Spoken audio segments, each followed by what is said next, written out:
Hey guys, today I thought we'd talk about chickens and ducks.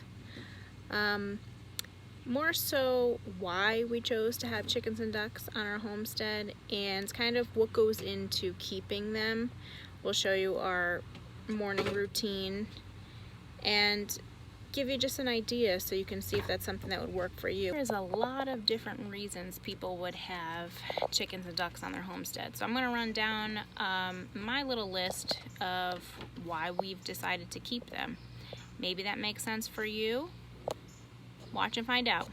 I'll also give you some pointers on different things to get ready for your chickens ahead of time. Don't make the same mistake we made jumping into chickens and not having things ready to go. You really want to have your ducks in a row before you purchase them.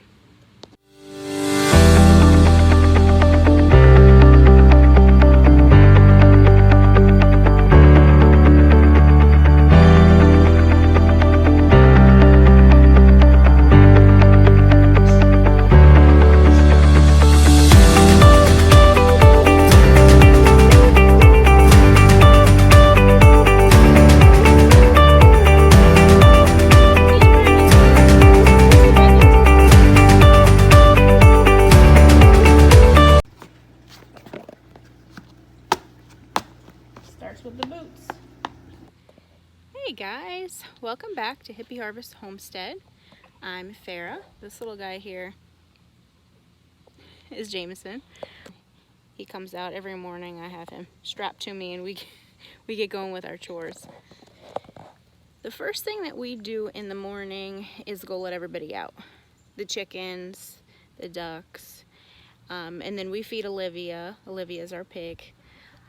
She usually stays in her run for the most part unless I'm really going to be out here to watch her because she's a wanderer. Then we check everybody's feed, make sure everybody has feed, and of course we're filling water, rinsing everything out, make sure everybody has fresh water. Then I check on the pond. The ducks have a little pond that they use just to cool off a little bit. And I top that off. And then we head up to the garden.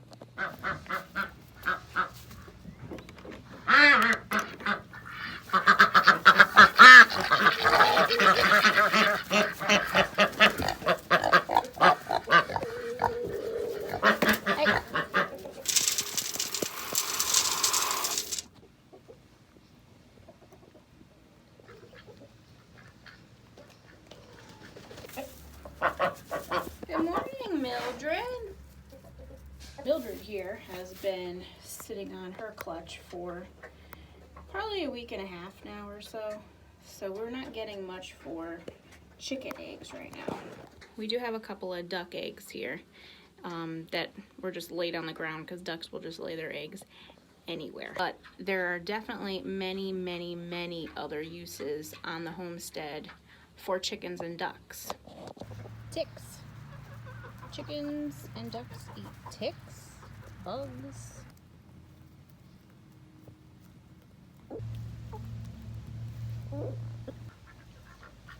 Ducks are also great foragers. They'll find lots of little bugs outside too. Compost, compost, compost. Chickens are so good at making that wonderful fertilizer that we all want and need for our garden. And scratching. Scratching is another thing that they do to find bugs. And this actually will help prep your soil.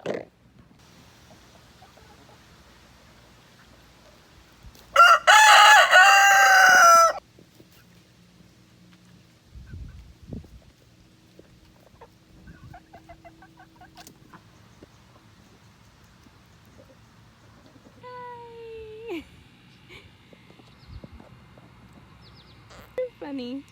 You're so silly. So if you are thinking about chickens and ducks, what are the things that you need to know before you get them? Well, I would say first off would be you need to have some sort of a coop for them. We have actually gotten chickens multiple times and not had areas ready.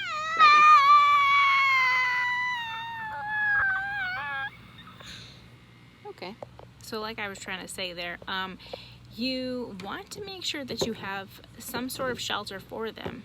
A coop, definitely something that is predator proof. Here where we live, we have a lot of animals roaming around. Fox, bears, coyote, you know, some others. So you definitely want to protect your flock. Now that being said, we allow our birds to free range. We just feel it's a better life for them, and it's just something that we like to do. We enjoy watching them roam around the yard. So usually I let them out first thing in the morning, but I'm home most of the time with the kids, so I'm really kind of keeping an eye. We had a couple instances where a fox came by and I was able to catch that and intervene. So for the most part, I feel like they're well watched. This morning, my little guy, he had an appointment, so I didn't let them out first thing in the morning. If I have an appointment, I try to schedule it early so it doesn't really interfere with their schedule too much. So, you know, we got back and first thing I did was let everybody out. Also have an area of fencing that if I felt like, you know what, that fox has really been hanging around for too long, I want them to be able to get outside, but I don't want them to be free ranging right now, you know, I let them out in their run. Typically that's just Olivia's area at this point. She's not really, I guess you could say, a fan of ducks and chickens anymore. So we've kept them separate, but if I need to, I can keep them in a separate closed off area from her, and they still have the run to go outside. Also, something to be aware of, we actually have on our outside run, we have mesh covering over the top. A long time ago when we had our very first flock of chickens, we had one picked off by a hawk, and I said never again, so we just threw mesh over the top. It's just like a plastic mesh that you can get from the store, very, very inexpensive, and keeps everybody safe. Keeps them in, keeps things out. Now, of course, if you're planning to free range, that's another story. But at least you know that if you have to go out and you want them to be able to go in and out of their run, that they're safe while you're gone. Now, as far as your coop goes, you want to at least have 2 to 3 square feet per chicken. You want to also figure out what sort of bedding you want to use. You can use chopped straw, you can use sand, you can use shavings.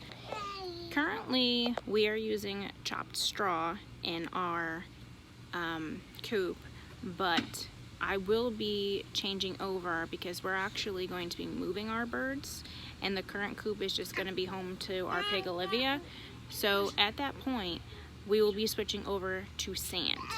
I've heard a lot of great things about sand, that it's easier to keep clean and it has better drainage. So that's where we're moving towards. But like I said, there's at least 3 options. You've got the chopped straw, you've got the sand, or the shavings. I'm not sure, some other people might use some other things, but those are the top 3 we've, you know, used. Now, as far as nesting boxes go, you really only need 1 nesting box for about 5 to 6 hens. I've found this to be plenty sufficient. A lot of the time they have a favorite box, and that's usually the one everybody uses. But generally 5 to 6. So as far as the ducks go, you really should have some type of water for them. Now, I'm not saying that you have to have a huge pond in your yard, but just something for them to go in. A kiddie pool works just fine, just so they can get in and out, clean their feathers. They really stay nice and cool that way, and clean. And they also really need to have a deep, and when I say deep, I would say maybe like a foot of water to be able to stick their beaks down in, so they can clean them out really well every day. So, and aside from their organic grain that we feed them daily, they also get a lot of kitchen scraps. Whatever I have, I kind of divide it between them, the pig, and the compost. So everybody gets a little. And they seem to love that. They also do a very good job just of foraging on their own little bugs and things. So they seem to be just happy with that. I have tried the treats. They have different treats that they sell, like dried mealworms and stuff, but honestly, they really like just looking around in the grass for themselves. Lots of different places that you can decide to get feed from. We go with an organic feed. That's a personal choice. You can feed them anything. There are also a few things you shouldn't feed your chickens, such as avocados, citrus, dry beans, green potatoes, any of your plants from the garden in the nightshade family. Those are all toxic to chickens. Some of those actually do say that you can feed the fleshy part when you're talking about the citrus and avocado, but I don't even bother with that. That stuff just goes straight to the compost. And the last thing I did want to mention is just do your research on the type of chicken that you're planning to get, because there are certain chickens that just do better in certain areas. You know, we live in the Northeast, so we really needed cold hardy birds. So just check, make sure that your chicken really is good for your climate. Early on, chicks can be, you know, a little difficult when they're little like that. I'm looking at my little down here. He's getting into something. So other than that, they're pretty easy animals, in my opinion, to raise. They really don't need much. Honestly, they do a very good job of foraging. You know, you do have to, like I said, keep them safe, make sure they have fresh water, make sure they have, you know, their food and everything. But honestly, they're very easy animals to take care of. And I would say probably number one on most people's homestead bucket list is chickens and ducks. And honestly, they're just fun. They're fun to watch. I like to sit, drink my coffee, and watch them forage in the yard, and just watch their little personalities grow. They really have their own pecking order, so there really is like chicken politics and duck politics.